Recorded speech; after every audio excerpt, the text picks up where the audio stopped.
Welcome to Homeschooling Outside the Box, the podcast that encourages and equips moms to homeschool an outside-the-box child.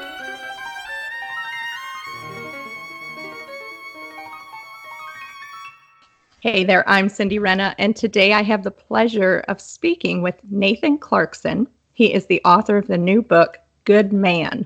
It's Nathan's second time on the show, and I'm just thrilled to share him and his new book with you lovely listeners. Nathan, do you want to say hello to everyone? Hello, everyone. Thank you so much for having me, Cindy. It's great to be here. Thank you for coming back. You had actually mentioned that I think you were working on Good Man when we spoke last time. And so, I mean, even right then, I thought, oh, I've got to have him back on because I know that everybody is going to want to know about this book. And so we are just so excited to hear more about it. But before we get started specifically on the book, why don't you give us a little background? Because I know you're not only an author, you are a filmmaker and an actor, and you're very multifaceted. So I'm sure a lot of that led up to the writing of this book. So can you talk to us about how your career sort of ended up being an arrow that pointed you in this direction? Absolutely. You know, having been a home-educated kid, you're taught from a young age that it's great to explore all these kind of different things. And so as an adult, I find myself still doing that, exploring all these different outlets to the creativity and kind of messages God has put on my heart. And, you know, it's interesting. My desire and love have always revolved around stories. And that's something I found at an early age that, you know, as a little boy, I loved when my mom would read me stories of heroes, stories of historical figures and great people living in great tales. And so I think as I grew older, I just wanted my life to revolve around stories because I saw that stories were the things that shaped us and moved us and affected the world in such a powerful way. You know, Jesus, he changed the entire world by telling stories. And so for me, it was something that was kind of calling and leading me. And I was trying to figure out, how do I use my gifts and my love for story, and how can I use those in different ways in the world? And what I ended up finding was, in one way, it was filmmaking, and I loved being part of films. I love acting in them. I love writing them and creating them, and that brought me to Hollywood and New York. And I have my own film production company now that makes independent films. And then it also brought me to acting, and I got to be in other stories and live out tales and live out great stories of great people and explore what it's like to be human on screen and these different characters I would get to play. And it also brought me to writing, which I get to explore in my words, and I get to explore how stories affect us. And then I think in my years of exploring all these things, I saw that in my own generation and in me and the men around me, that they hadn't caught this image of themselves being in a story, being called to something greater.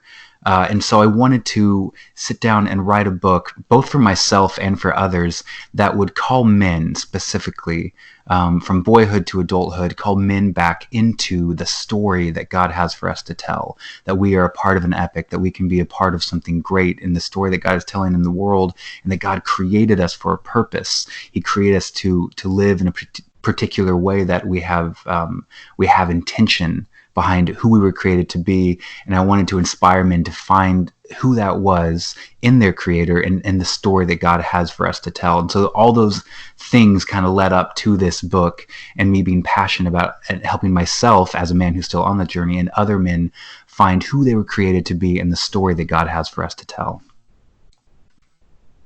That's fantastic. And I love that you mentioned, you know, so much of it is based on story, and depending on what your beliefs are, you may or may not realize, you know, that's what life is. I mean, this is God's story, and we play parts in it.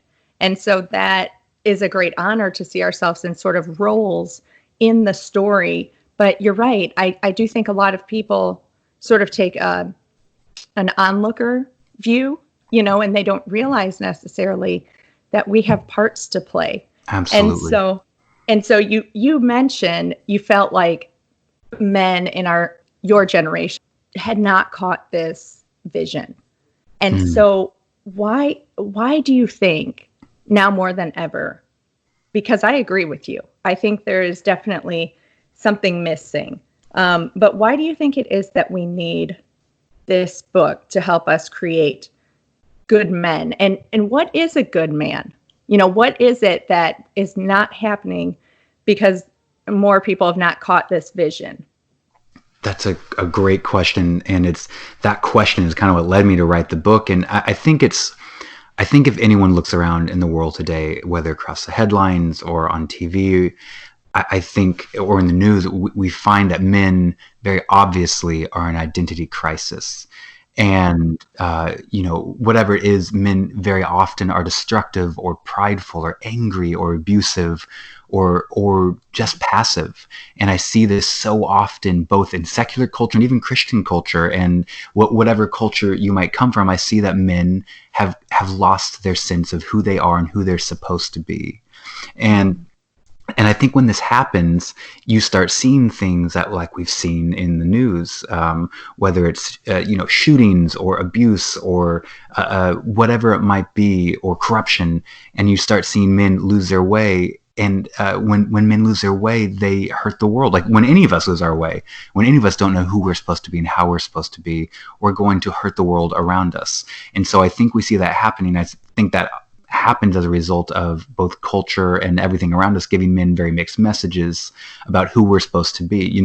When I think about the term, what is a good man, I have all these images pop into my head, and a lot of them are amalgamations of things I've seen as a kid, whether it's comic books and the superhero, or, a cool James Bond guy, or an action star, or maybe, it's a soldier or whatever it is. And so we have all these images in our head that aren't the complete version and vision of what a man is. And so I wanted to explore that in this book and say, who are we actually created to be beyond all the images that we're given, either from family or our culture or media, whatever it is. I want to find beyond just the image, beyond just the look and the shell of what we're told a man is. I want to find who men were actually created to be.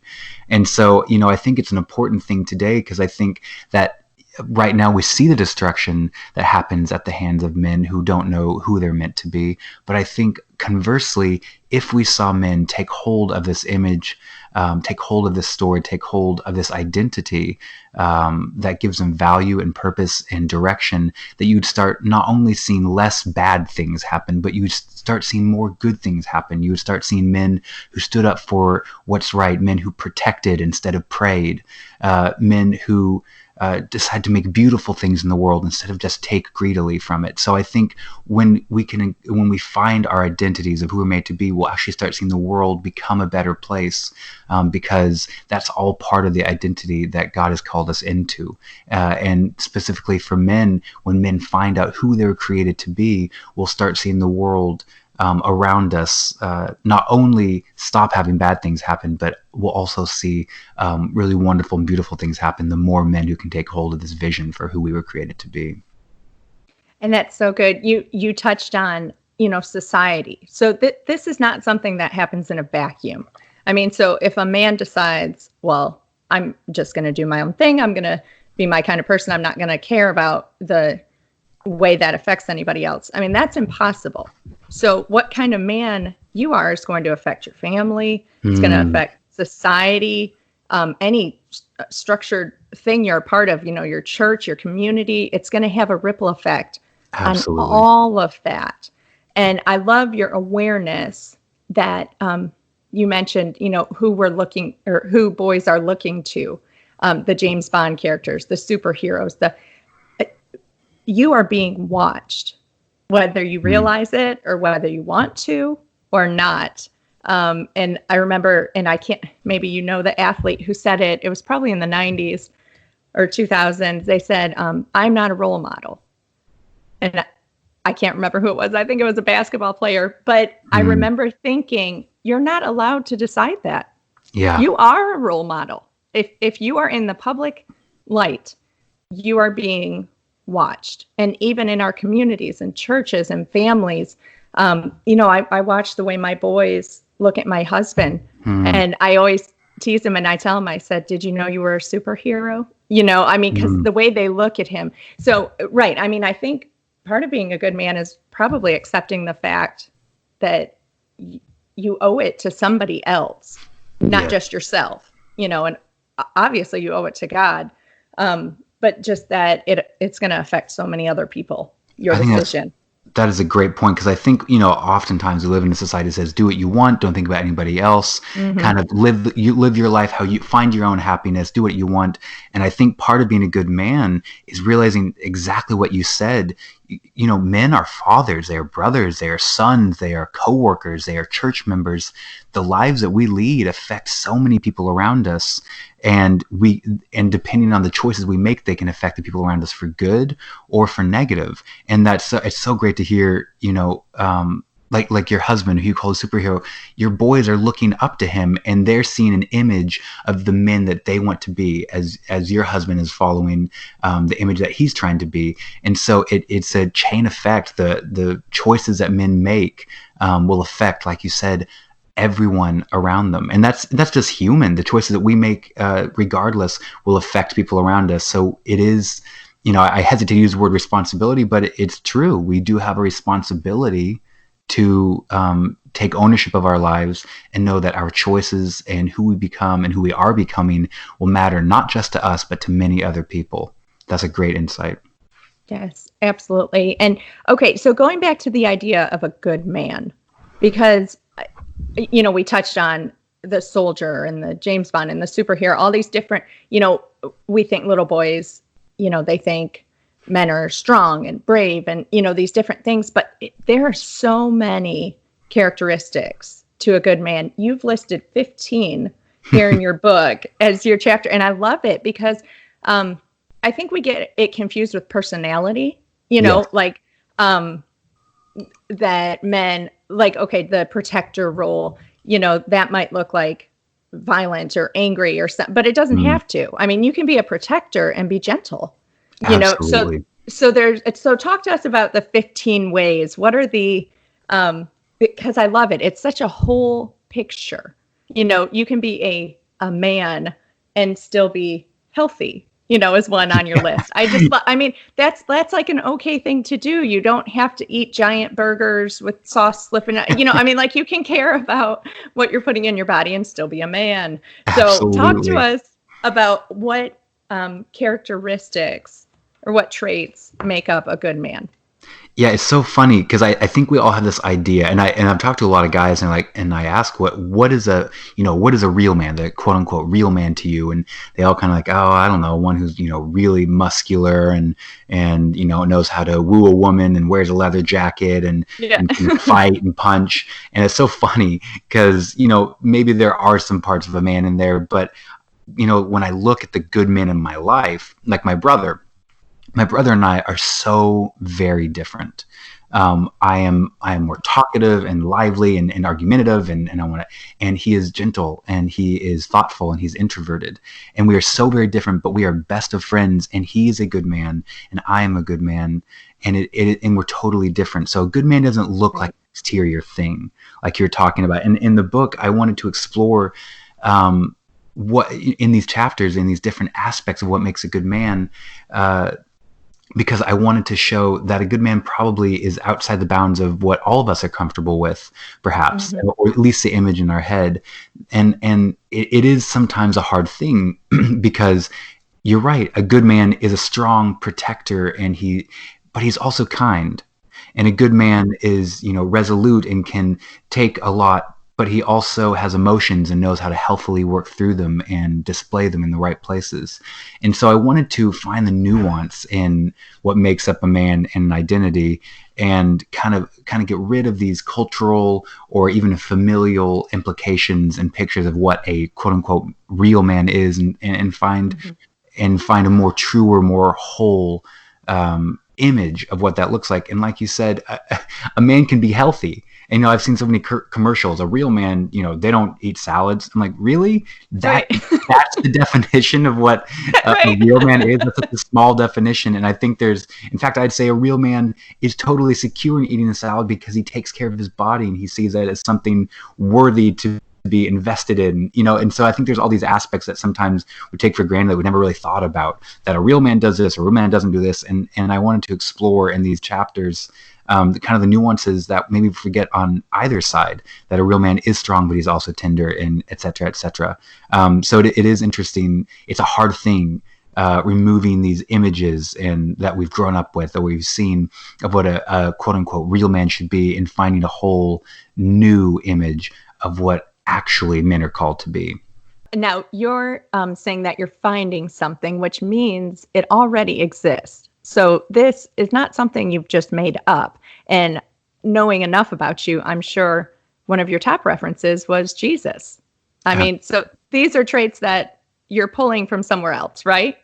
Absolutely. The model, I say this actually in the opening, some of the opening paragraphs, is I've been so blessed to have so many good men in my life to look up to, but the ultimate man that I look to see, the man who's created as men were meant to be, is Jesus. In his character, I find the totality and the fullness of who men are called to be. And so we're not just guessing at this. We're not just, stumbling along, well, maybe this is it, maybe that's it. We actually have a model, we have a vision of who men were created to be, and it looks exactly like Jesus. And again, all these things I talk about in the book, that a man is supposed to be protector and strong. You see Jesus protecting the woman who was about to be stoned, and he's strong, but you also see him being tender as he gently bends down and connects with her on an emotional level. You see him you see a healthy anger when he's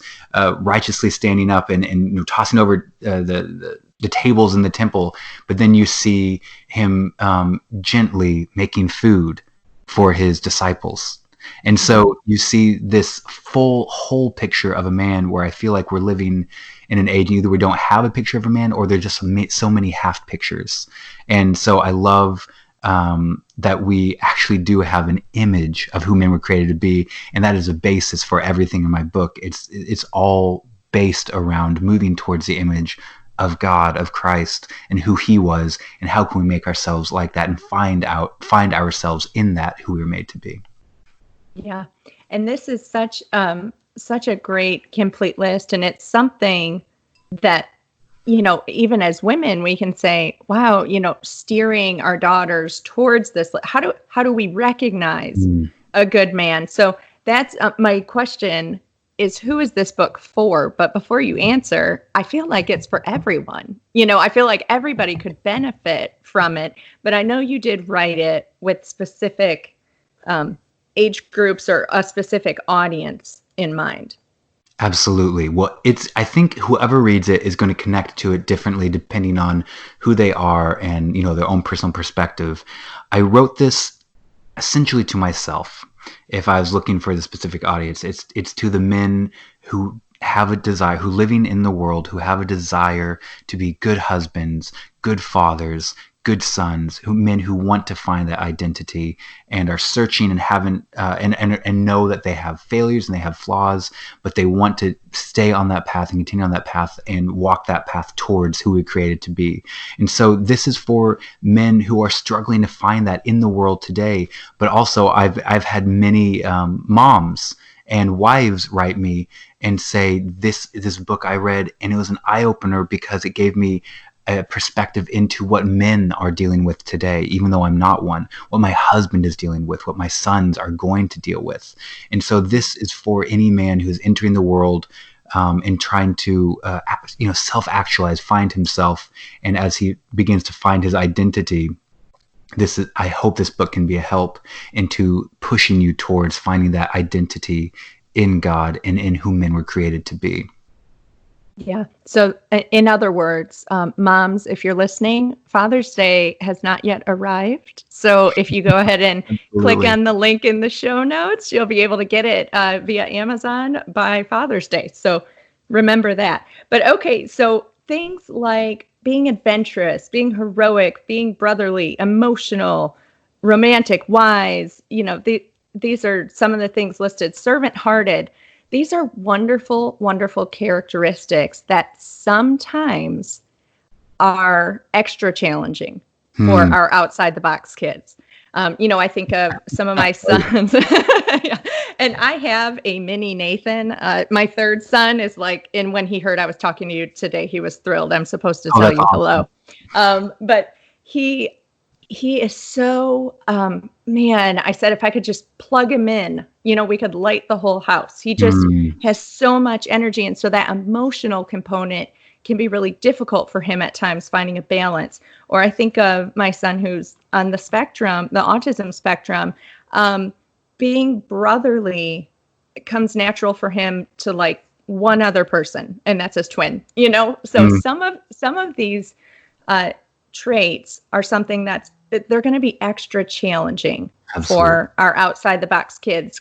So can you speak to that in any way? Are those things that we say, well, you can still be manly even if you're not brotherly, or how does that look, filtered through those challenges? Absolutely. Well, as you know, and maybe anyone who's read my previous book, Different, that I wrote with my mom, I grew up a different kid. I had and still have OCD and ADHD. I have dyslexia and a plethora of learning disabilities and mental illness that I've dealt with since I was very, very young. So I was always an out of the box kid. And I can tell you that many of the chapters, actually most of the chapters I wrote, are things I'm still working on. And they're things I still struggle with. They're things that ultimately I want to move towards. And I don't think I've mastered any one of the things I point out as necessities to being a good man. I don't think I've mastered one of them, but they're all things I'm working on, practicing, trying towards. So I think my mom always said she believed forward into my life. And I think that's what God does for us in our own individual lives. I think that God sees us where we are and accepts our mistakes and our shortcomings and our limitations, for the different kids. God knows our limitations, and you parents, know your children's limitations, but you still believe forward into their lives. You encourage them towards better, to work out those muscles of emotional health, of physical health, of mental health every single day. And it's not going to happen in one fell swoop. It's going to happen in step by step. So I think when you are looking at, the 12 chapters, all these things that make up a good man, I think it can be daunting to be like, well, I don't know if I or my husband or my kids will ever be all of those. And I think what I want to convey is, how do I say this? No, we'll never be totally as we are until we're, until we're in a better place. But I think that all of these things are things that every man can move towards. Some of them will be easier, some of them be harder, but each one can be moved towards in gentle steps. And so I think as mothers and as wives, I think it's so important, even with the different kids and the different husbands, perhaps it's believing forward, even the things they aren't necessarily good at, that they can start noticing the ways they're moving forward and making progress, even the things that might not come natural to them. Because I guarantee you, a lot of these things still don't come natural to me. And I literally wrote the book on it, but they're things I'm every day trying to move towards and practice in my own life. And hopefully one day I will be a stronger and better man because of it. Right. Oh, that's so encouraging. I'm a huge proponent of not limiting our kids, of not saying, Mm, "Oh, he can't do that." He's unable to have a conversation with more than one person, because I've seen in our home, I mean, amazing strides happen that if you would have told me 10 years ago my kids would be capable of, I would have had my doubts. So, I oh mean, yeah. you never know how your kids are going to grow. And so I think the point, what you're saying, is just to have them on that path, pointed in that direction. The fact that I wrote a book probably is still amazing my mom, considering I was the ADHD, always asking questions, always wiggling, and dyslexic little boy. And here I am actually writing books when I Yes. couldn't even sit down and read one for 2 minutes when I was a kid. So that goes to show you what believing forward and little by little does in your kids' lives. Absolutely. Right. And leaving that room for growth and really Mm, looking at your child specifically for who they are and what that looks like for them. Like I gave the example of my son on the spectrum having like one person in the world he can be brotherly with. Well, maybe eventually two people he can, absolutely. and that would be growth for him. Yes. Absolutely. That's So, amazing. so moms, obviously, we've just mentioned your mom, and I've given some examples. Moms have a pretty big role in our boys' lives. Yes. So, how can we nurture them to be good men? How can we look at this book and read this book and kind of, like I said, have them on the path, pointed in that direction? What are some things that we can do? You mentioned the one about believing forward, which I think is so, so, so, so critical. Because if you say he can't do that, you're drawing a line in the sand, and then I bet he can't, or even if Mm. he did, you might not notice. So, leaving that window open, I think, is huge. But do you have some other tips for moms out there, especially with our wigglers and our little guys that want to be overcomers? How can we love them and nurture them to be good men?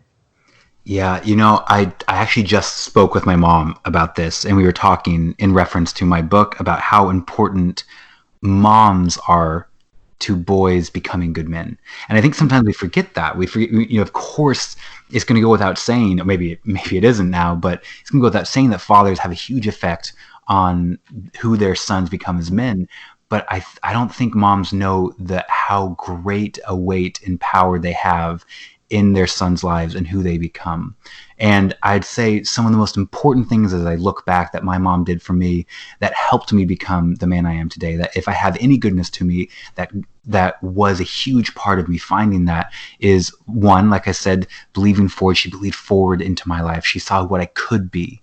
Two, she accepted me for who I was, not who she thought I should be. I had an older brother who was easier than me. He was better at school than me. He wasn't as wiggly or loud as me. And she never said, "Why aren't you more like Joel?" Instead, she said, "Joel was made a particular way, and so were you, Nathan." And so she accepted who I was and said, "How am I going to help Nathan live into his gifts and his potential that is totally unique from any other boy, from any other man? How can I help him live into those?" So it's accepting and loving who God has created your kid, not in reference to anyone else or in comparison to. And I think three, it's spending time. I think we live in a world often where I see men are unable to show vulnerability, and men are unable to express their emotions. And believe it or not, men are humans too, and we have emotions sometimes. And of course, there are healthy ways and unhealthy ways to express those. But there's a special thing that happens between a mom and a son when a Mm-hmm. mom gives her son a safe place to be vulnerable and to talk about things that are really soft on his heart, his worries, his doubts, his hopes. And when that happens, when a little boy and to be honest, I still talk to my mom multiple times a week. She's one of my very best friends. When you create that space for a young man to be vulnerable, it's a space he can grow and heal, and it will be something that propels him on to greater health and strength in his entire life, because he knows he has a safe place to work through things, to wrestle with things, to ask things in a gentle place. And so I think just those few things can make literally all the difference in a young man's heart as he's trying to become a good man. And it's something that moms have such a heavy influence on. Never doubt the influence of mom in their sons becoming good men's lives. That's wonderful to know, because I do think, especially as they get older, you start to think, I feel like there's this false idea floating around that, the boys belong to the mom until like age 10, Totally. and then you got to hand them off to the dad to make them into a man or whatever, and that, Yeah. and that our role suddenly takes a back seat, and they don't Hmm. need us anymore, because now they're going to go be men. But I do think, I mean, and you tell me, because mine are not quite teen. We've just embarked on teenhood. We've got twin 13-year-olds. But it seems to me that boys are going to relate to their mom in such a different way than they would their dad, and come to them for different reasons to nurture and build different parts of who they are. Like you shared about Absolutely. being vulnerable. And so it seems like in the teen years, instead of backing away, we almost need to draw nearer. Would you say? Absolutely. No, it's you're absolutely right that I'm so lucky to have a dad who built into me, and he had very specific strengths. He was so good at igniting my mind and investing in how I thought about things and how and I'm still so blessed at 30 years old that I am so close to my mom, and she is still that safe place where I can ask questions and find a gentle answer and someone I can be vulnerable with. And so, no, it never stops, that relationship. God gives kids both moms and dads for such a specific reason, an important one, and their roles never exhaust. They never are done. I'm so happy that I have two parents who love me in such unique and different ways, but they're both so necessary to me becoming the man I became. That's, you're absolutely right. That is so important for every parent on each side in a kid's life. It really does make all the difference, and it does provide such different, unique things that is still ministering to me today. That's so good that you mentioned both parents, because obviously most of the people listening right now are women, and so they want to know how they can be involved. But the book being called Good Man does insinuate that this could be something really powerful for dads and sons to connect Absolutely. over. And I had my husband read your book because it's one thing for me to sit on here and say, "Oh yeah, it's great. You should go be a good man." And then it's another for him to read it and say, "Yeah, this is wonderful." So he really enjoyed it. And one of the things he liked the best, he said he loved how, because he has ADHD. So for him to sit down and read something, can be a challenge in and of Kindred itself. spirit. Yes. So he loved, it's really easy to follow, easy to relate. You've got the headings broken down and then a quote under each one. And he's like, that just, seals the deal, because you read the quote. I think your first one was adventurous, right? And you quoted Aragon. Is that? And Aragorn from Lord of the Rings, one of my very favorite heroes of all time. Yes. So you read that. And I know for my boys, they're not quite old enough yet, but once they read it, like, they're in with that. If you can catch them with that quote, they're going to be in. So I know for him, he's excited for the time that he can share this book with the boys. And he brought up such a good point, because I think this is a real struggle for some dads. He said, your book opens the doors for conversations that need to happen, but can be very difficult to launch. Absolutely. I agree with you that, it's a scary thing sometimes talking about the realities of what men will face. And just to touch a little bit on what we talked last, maybe some of the moms out there don't have a dad in their son's life, and that can be so hard. But I want to acknowledge it, maybe that in this book, it might give you a little perspective into it, both the moms and the dads, into what men realistically will face and they'll struggle with and what they'll deal with and how they'll deal with it in this age and in this time.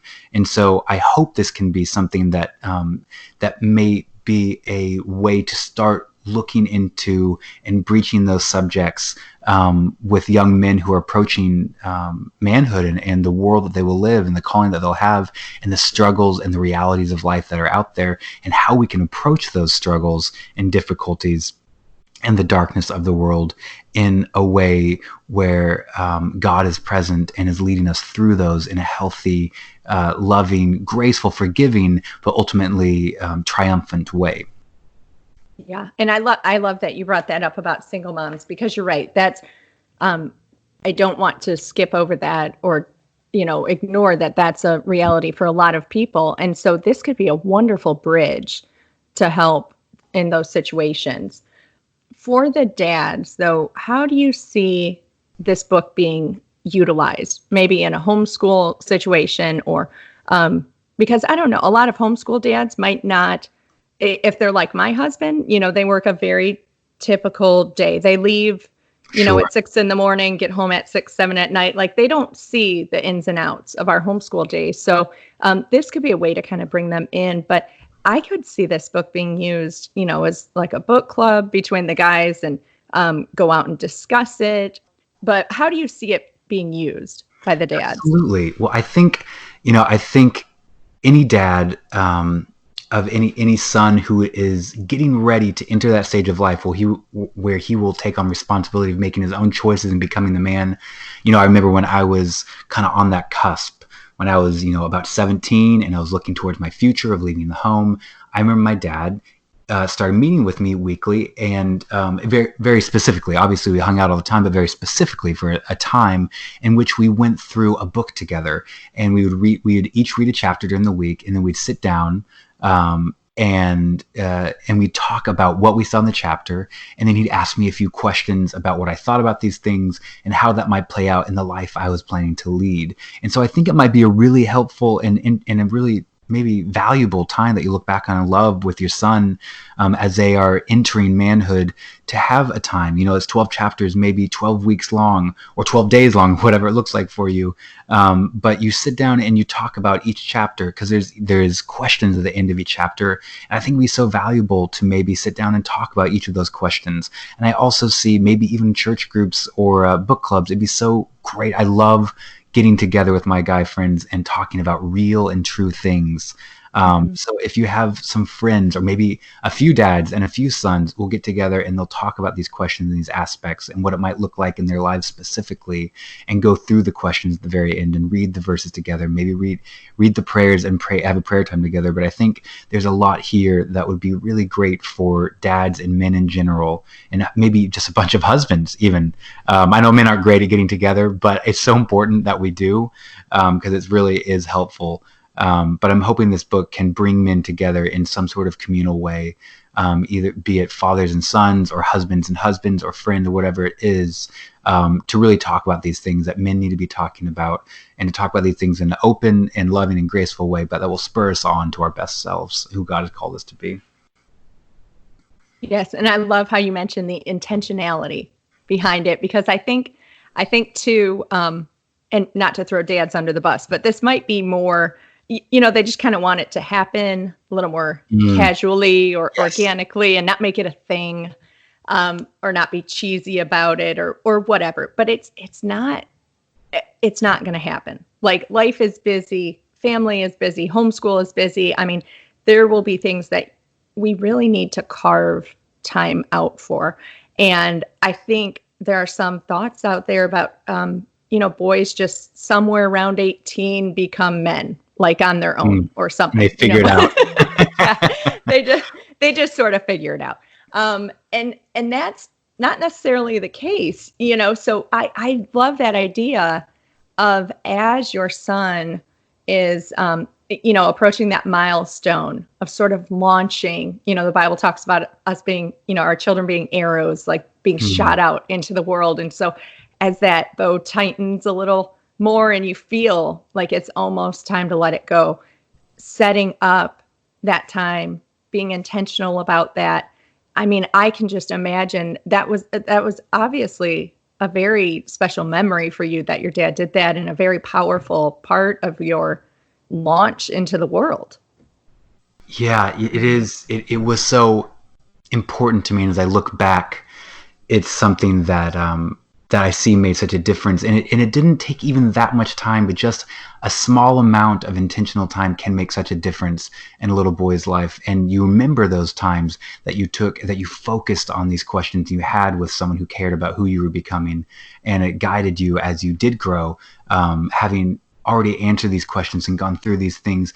Those were guideposts in my life. I talk to my parents often and tell them that as I grew and had all sorts of crazy situations in my life, I had their voices in my head. The times they did take intentional time to talk to me and teach and build into me, those were the things that guided me in those moments of uncertainty and chaos. Yes. And there's no formula, and you do such a great job at being honest about that. And by no means in the book are you saying, do these, 12 things and then you'll be a man. It reminds me of the poem, If you do all this and then you'll be a man, my son. And I love that poem. I'm just poking fun at it, but it's not a formula. It's not like, do this thing and then you'll get this result, but it provides the tools that, even if your child doesn't need this information right this second, like you said, later on down, you'll still, those voices will still be in your head. They're still sowing truths into your life that you might need to access later. And that is so important to have. So, Absolutely. Nathan, will you honor us by giving us a little taste test of your book? Because I am sure that everyone listening is going to order it on Amazon as soon as we are done with this, because I know if I hadn't already read it, I would be sold. I think this is just such a great resource to have. But would you read a short snippet from your book for us? I would love to. To set up this snippet, it's the end of the opening chapter, or close to the end. In the opening chapter, I start with me as a young man running up into my backyard as a kid and imagining myself as a hero I had seen in Lord of the Rings, and I have imaginary enemies and fighting with my wooden sword, and I talk about how that idea, that desire to be a hero and to live in a story and to live well and to be someone who mattered in the world that I had when I was a little boy still affects me today as a man, and it still drives me to become the man I'm becoming.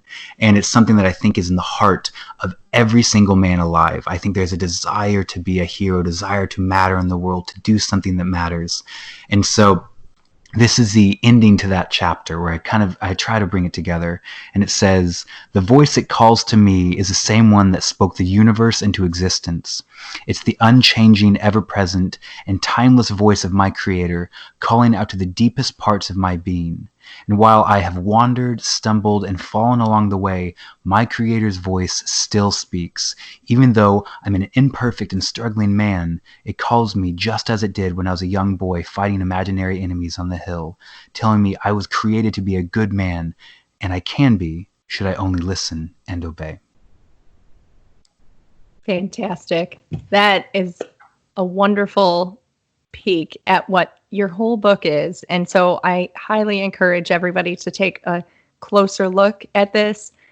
Nathan, we know you've just published this wonderful resource for us, but do you have anything else that you're working on?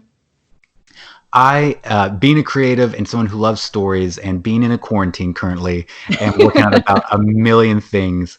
But right now I'm actually working on another book in the same publisher, and it's going to be called Letters to a Young King. And it's going to be where this one is about stories, and this one is my thoughts and essays and more kind of the overarching view. This one will be very practical as I go through Psalms and Proverbs in a 40-day kind of study for young men and give them very practical ideas of what it's like to be a king of the world that we inhabit. So I'm really excited about that. And that's going to be out in the next probably year and a half. So I'm working on that very hard in my home. And I also just started a podcast just like this one. It's on faith and film and philosophy and art and culture and all the fun things that always inspired me as a kid. And I do it with my friend Joseph Holmes. And we're actually doing a podcast on the title is called Does Homeschooling Make Kids More Creative? And so I'm so excited to be doing that one. So, and then addition, I'm making a movie, and I just got the first cut, and it's a Christmas movie, and I'm really hoping it'll be out this Christmas.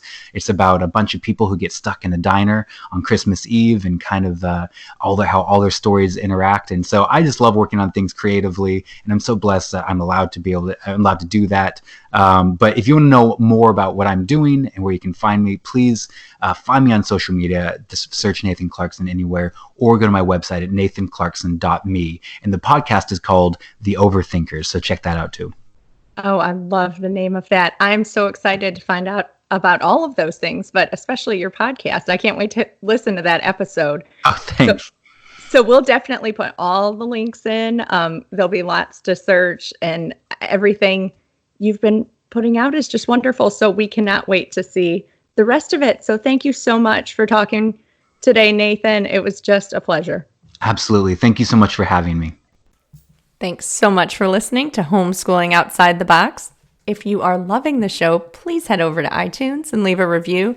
This is a great way to help other moms just like you find encouragement in their homeschool with their outside the box child as well. For more encouragement, be sure to head to cindyrenna.com, and you can check out some great blog posts as well as a shop that will help equip you on your homeschooling journey.